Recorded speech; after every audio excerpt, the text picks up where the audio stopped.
So if I get a bit too Zionist on this one, don't worry too much about it. It's for a target audience. We're trying to sell some books in the US market. Yeah. Come back again, and today I'm joined by you're not a professor yet, Dr. Matt Treacy, who has written a book called A Toll to the Moon, the End of the Irish Republican Army, and also joining us is the distinguished solicitor and lawyer Malachy Steenson. Thanks very much, Mark. Yes. Matt, I'm going to future TD for Dublin North East if he ever gets it. Yeah.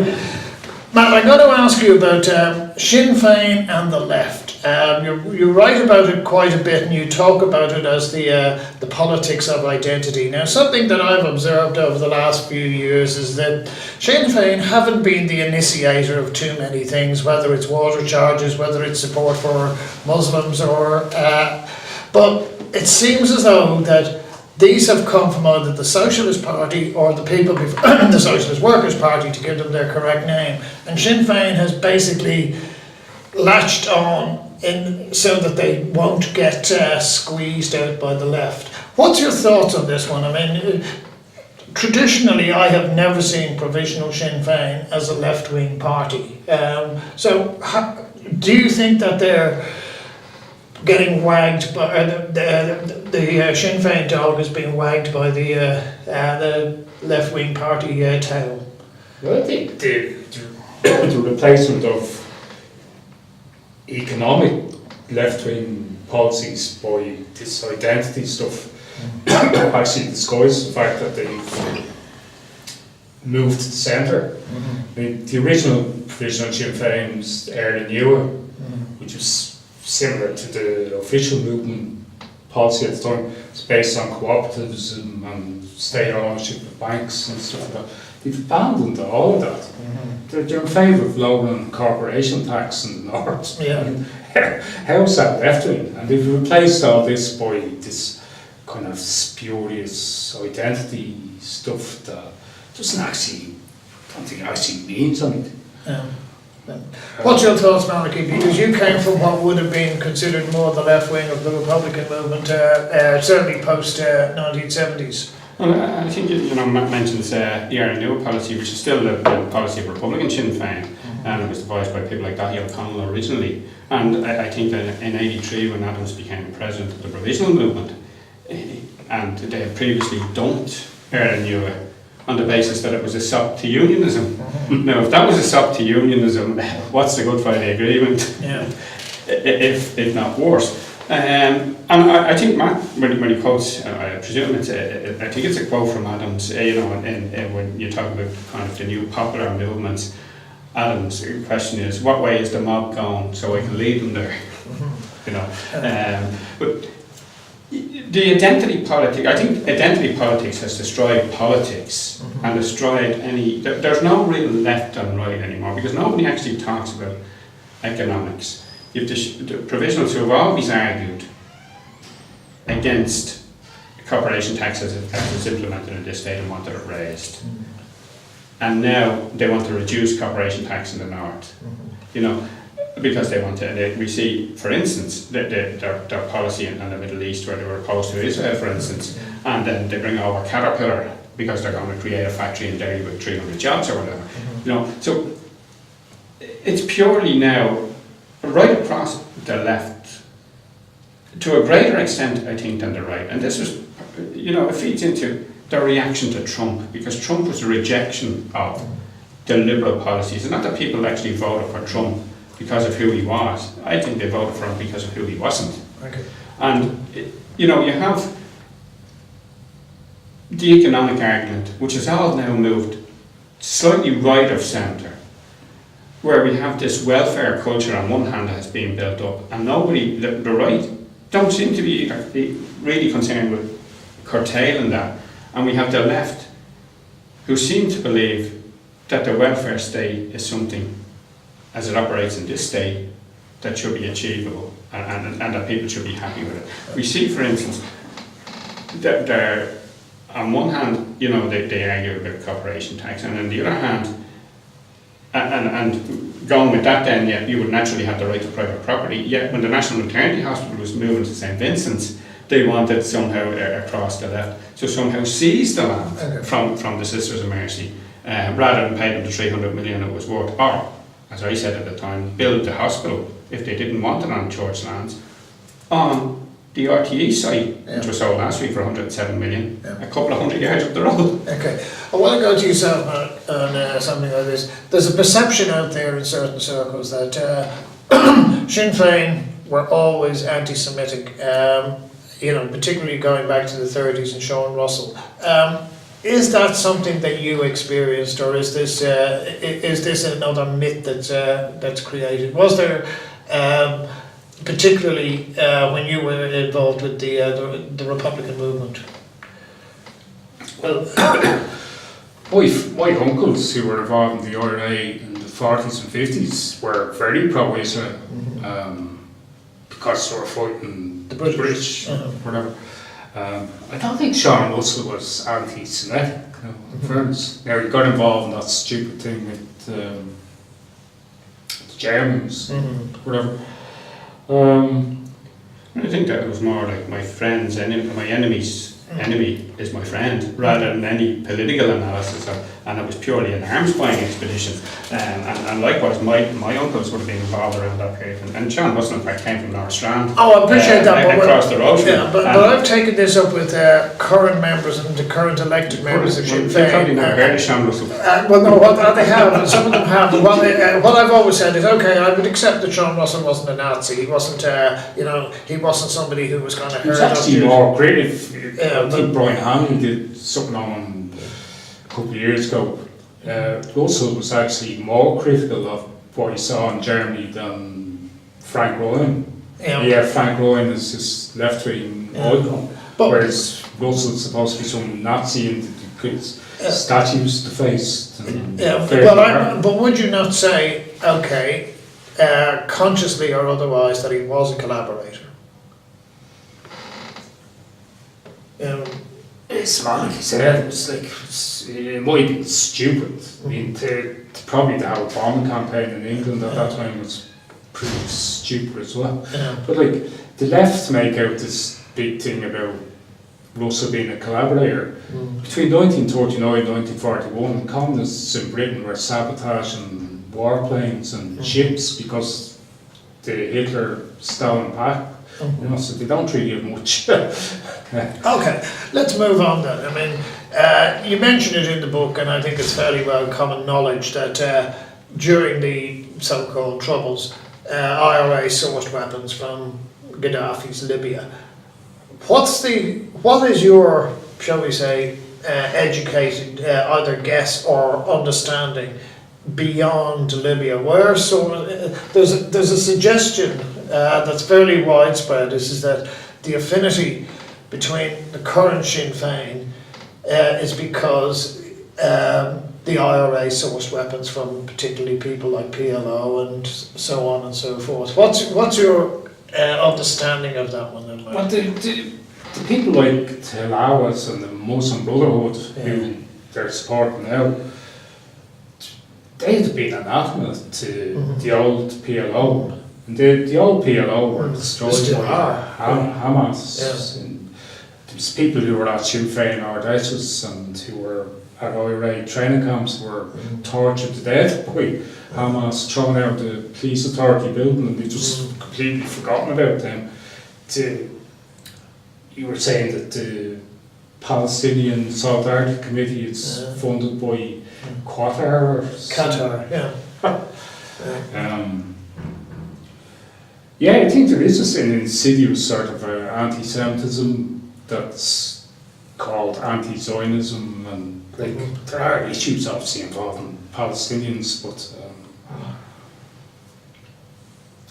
it seems to become kind of an accepted part of left-wing rhetoric now. That again, is this part? I mean, I've always said that perhaps the most, and I call it racism rather than particularly anti-Semitism, but the most racist party in this country, the Socialist Workers' Party, and perhaps that's because they're being paid to be racist. We don't have evidence to suggest that, but I mean, to see people like Richard Boyd Barrett, as he did a few weeks ago, appearing at a a Skype conference with Hamas, and I sometimes wonder, well, what do people in this part of the world have in common with, effectively the Muslim Brotherhood? Why would somebody like Lynn Boylan, who's supposed to be a socialist, Republican, feminist, spend most of her time running around after Ibrahim Halawa, whose father is the Muslim Brotherhood representative in Europe, who support female genital mutilation, who are anti-Semitic, anti-trade union, anti-gay. Like, what? Is she just being naive then, or is she more than that? Give her credit of being naive. Opportunistic, because perhaps it's a populist thing, you see. Because he's Irish, he's somehow innocent. I mean, Lynn Campbell has been extradited to Lithuania, and they're not. Yes. There's an Irish, despite an Irish Supreme Court decision, that he's not to be. And there's a Cork chap who's been framed in the Philippines over cannabis thing. Not one TD, I don't think, has. Ian Bailey is being tried in France. Well, can I come back to you then, Malachy, on this one, because it has always been, particularly people I know in the Jewish community, they've always said that there was a good chance that Israel would have never come into existence without the 40s, 50s IRA, that so much of their training, so much of their, that was their ideological basis. Then when you get to, say, 73, it was almost like the Irish left said, well, none of that counts anymore. Yeah, well, I mean, I never really encountered people who found the Israeli issue, or even the Palestinian issue, other than when there would be maybe heavy bombing going on or being killed, who were really concerned about what was going on. Likewise, during the election campaign, for instance, nobody ever mentioned Palestine or Israel on a door to me. The left has got caught up in issues that it can pontificate about. It can make speeches, we can have a big anti-war march by Barrett, etc., can go in and speak at it, and all of these things, and build his own ego. And ordinary people don't actually give a damn. It doesn't affect them. And outside, just take another small example, there's a homelessness march tomorrow. And I would predict that the only people who will on that are people who, if there was no homelessness, would be out of a job. And we're led now by focus groups and pressure groups and all funded by the state. And like Irish people are not, the water issue was the same. Ultimately people would have just paid it.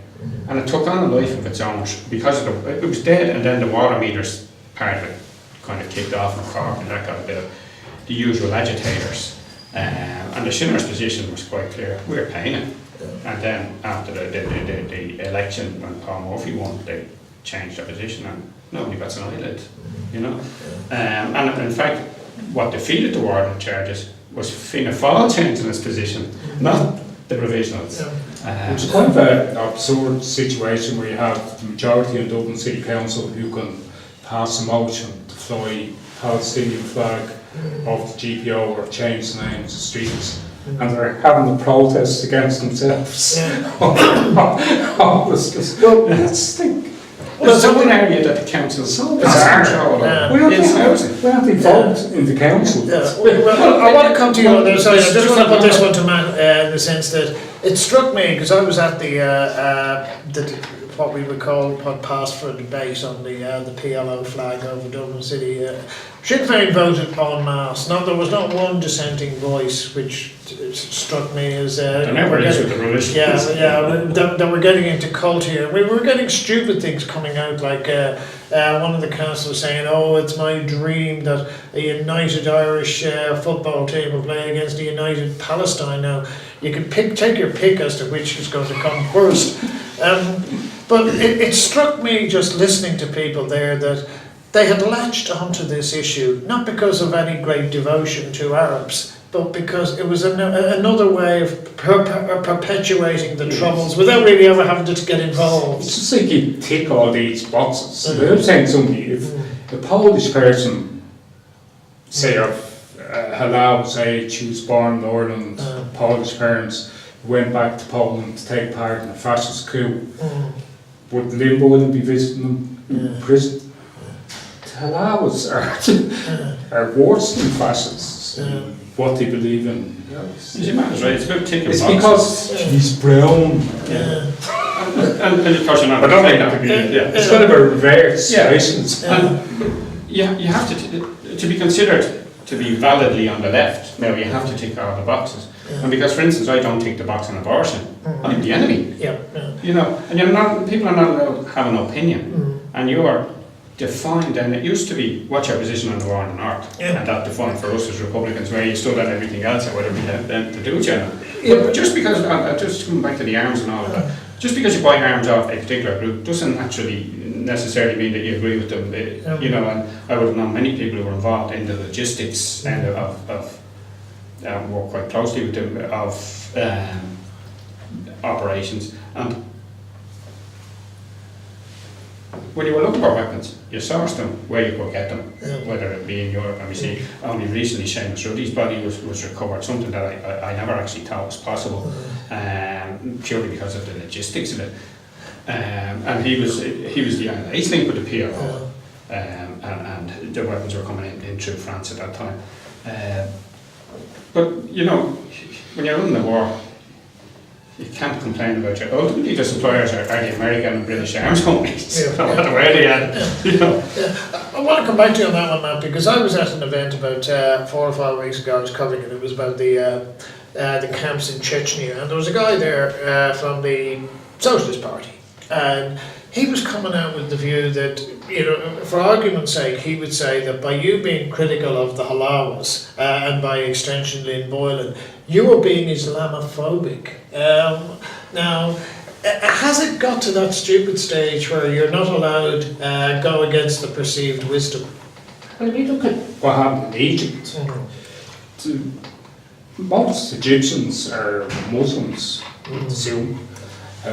They who overthrew the Muslim Brotherhood, and they overthrew them because the Muslim Brotherhood was setting up clinics to mutilate little girls. They were murdering Coptic Christians. They were throwing women teachers out of schools. They were banning trade unions. That's why there was a coup against them. So they get the Egyptians Islamophobic because they don't want the Muslim Brotherhood to be running the country. But you see, it's kind of a stupid argument, isn't it? Like if you say anything at all, you're. But they complain about him being remanded continually. There are people in Portlaoise for 3 years waiting on trial. You know, by a court which is probably in the same class as the court in Egypt. You know, and yet there's not one of them on the left have anything to say about it, with the exception of maybe Claire Daly, who did go up and visit Marion Price when she was interned in the North. People like Tony Taylor, who's in McGabry now, and again has been refused parole for nothing. You know, you've the whole issue about the Craigavon 2, who are widely believed to be the Birmingham 6 of today. And you know, you're not allowed, because I'm anti-abortion, I'm automatically anti-woman. You know, and well, can I put something to you then, Matt? I mean, I can remember, I think in 1978, when the Shah got booted out, and you know, he was one of the great bet wars of the left, and we all were delighted about the Shah's gone. And I've always said to people, be careful what you wish for, because it could be worse. In the Irish left, I don't think I have ever heard anybody on the Socialist Workers' Party, or the Socialist Party, or even Sinn Féin, be critical of Iran. And yet Iran I would suggest, the values that are being perpetuated there are complete anathema to what's being promoted on a local scale. What's your thoughts there? Yeah, it depends. It's a very selective view of who's oppressive and who's not. I don't know what you think about China, but China is progressive, so you never say on China. It's all about Israel and they hate Trump. Actually, it's a good point you made about Trump earlier on, about why people vote for him. It's fair called Todd Gilton, used to be in the Students for Democratic Society, and he made the point that one of the reasons why the American left is so weak is because they split all their politics into identity politics rather than, he said, if the left is not about a commons, then it's not about anything. It should be about bringing people's concerns together rather than separating them up into conflicting groups. And Trump identified that, even though implausibly he's a billionaire, but that's why people vote. Okay, well, let's come back to again something that... And interestingly, he was allegedly anti-woman. He was the only one who had, the woman who ran his campaign. It was the only time a woman has run a presidential, successful or otherwise, campaign in America. And we had the great feminist, Clinton, you know, who is hardly the epitome, or a fine example of womanhood. Something again, Matt, and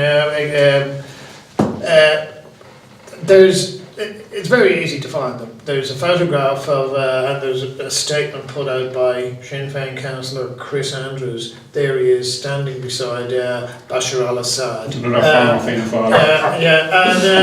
And when he's standing beside this person who's been responsible for over 200,000 deaths, what's his comment about we have to put more pressure on Israel?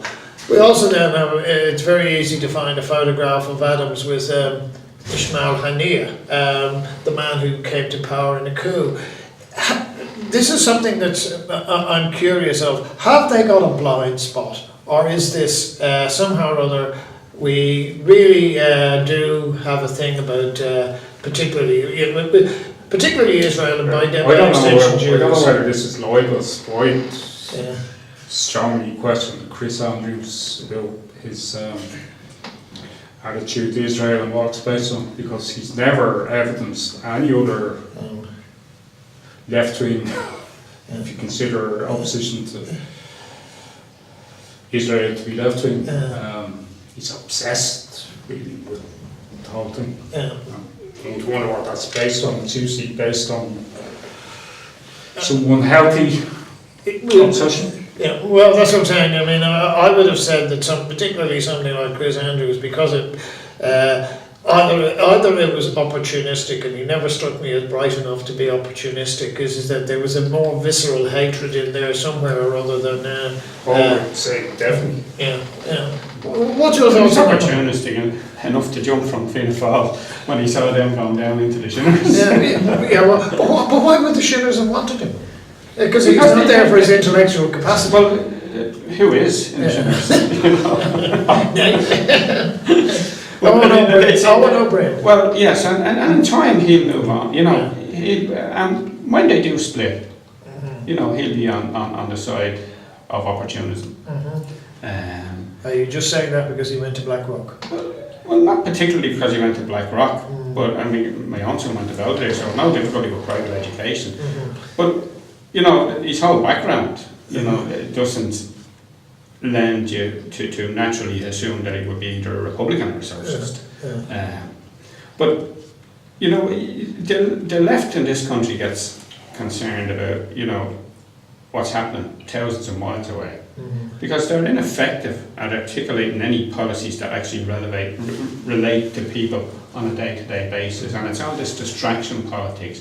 And it's about, focus groups and NGOs and all of this nonsense. If they were that concerned about what's happening in Palestine, in Syria, shouldn't they go over? My daughter's in Greece now, she took a month off work, she's over in Greece, currently working in a refugee camp. Totally voluntary, no fundraising, funded herself, went over. My sister went over last year to set up a children's play centre in a Greek refugee camp for Syrians. So, the Boy Barretts of this world will pontificate, but when it actually comes down to doing it, it's like the armchair generals. They'll send your son out, or like, for instance, Mr. Adams, if he was in the IRA and was in a position to send people out on operations to kill or to die or to end up in jail, he'll send your son, but he wouldn't send his own. And these people are great at creating problems for other people. Create problems and other people then pay the price of them. But again, the vast bulk of Irish people are not remotely concerned about what happens halfway across the world. They're more concerned about whether they can walk down the street without getting mugged, whether they can walk down the paths in Dublin Central without tripping over cracks in the pavement. Again, which is something that the city councillors can deal with immediately, instead of paying out the vast sums that they do in claims every year. Which thankfully gives someone to live But you know, it's the stretching politics, and it's, you see, they've lost. They don't even know what the economic arguments are. We had the Shinners, for instance, voting in favour of the bank guarantee on the first time. Then when they realised that there was something not quite right about that, they jumped ship and they changed and they became opponents of it. But it was, I don't think that vote mattered in any event in it. But you know, it just shows you how they just do whatever they think is popular. Okay. That's right. Matt, I just want to put something to you before we finish off. A few kilometres from here in Clongriffin, there's planning permission for one of the biggest mosques in Europe. Now we can argue as to who's going to fund that, but for that to be viable, you need to essentially relocate a whole chunk of people, particularly, obviously, Muslims. Now it seems to me that the Socialist Workers' Party have decided that if that is going to happen, then, well, we'll suck up to them and they'll then vote for us. I'm getting the impression that Sinn Féin have only latched, they possibly haven't latched onto the nuanced argument as much, and they're going to get outflanked on this sort of issue. Somewhere or other down the track, if such a thing were to happen, then we get into a whole range of different things of, well, should we have Sharia law in Donamead, or should we, you know, and should we close down off licenses? Is there a huge naivety, you know, in some of this opportunism that somehow or other that it's a zero-sum game, that we can latch onto people we've got virtually nothing in common with, and then expect that there'll be no consequences? I think it's quite a naivety that, you know, the same people who will be totally anti-Catholic and anti-Protestant for their mark, or anti-Jewish, are completely uncritical of Islam because it's kind of a reverse racism, because they think they're some sort of victims. And ironically, I know people from Egypt and they don't look at themselves as being inferior to us, and rightly so, right, because they're not. But the left has this condescending view, like that they're children or something. So no matter what they do or what they want, they go, oh yes, you can have this. That's right, but they're totally condemn anything to do with the Catholic Church, particularly, and to a lesser extent the Protestant churches. The very same people campaign for the retention of the burqa, you know. And well, that's what I was going to say to you, Malachy. While we mightn't be having a demonstration about if they mightn't be able to get to the demonstration on homelessness, there was another one that there's posters doing the rounds of separate church and state. Now, the Irish Palestine Solidarity Campaign have put in a woman who's from the Middle East, goes around in a burqa, and I can't imagine her agreeing with that one. But yet, it seems that we get these strange coexistences. Well, it's just the absurdity of their position, and it seems to me that most of the left actually wants to do away with anything that would be considered to be traditional in this country. You know, and if you look at Britain and you look at multiculturalism, and we could do a whole programme on multiculturalism and whether it works or not. I don't. What we have here, and the same interculturalism is now the preferred term, Malachy. Right, and we have our friend Killian that we spoke about earlier. You know, as head of one of these bodies, and people, you know, not any longer. Not any longer, exactly. But we have set up. You walk through this city. And you have different ghettos now of different nationalities. So there's no intermingling. There's no, you know, and it somehow seemed to be racist to say if people come to this country, then they should adapt to us, not we to them. you look at the court system, for instance, the amount that's spent on interpreters because somebody says they can't speak English. Beggars belief that they can't speak English, having been in the country for maybe 10 years. You know, they get through their day-to-day business.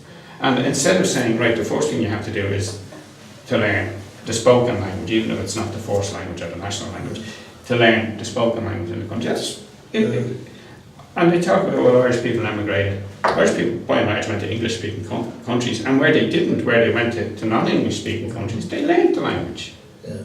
You know, and we spend, you know, and somehow it's somewhat racist to say that, when it's purely practical, you know.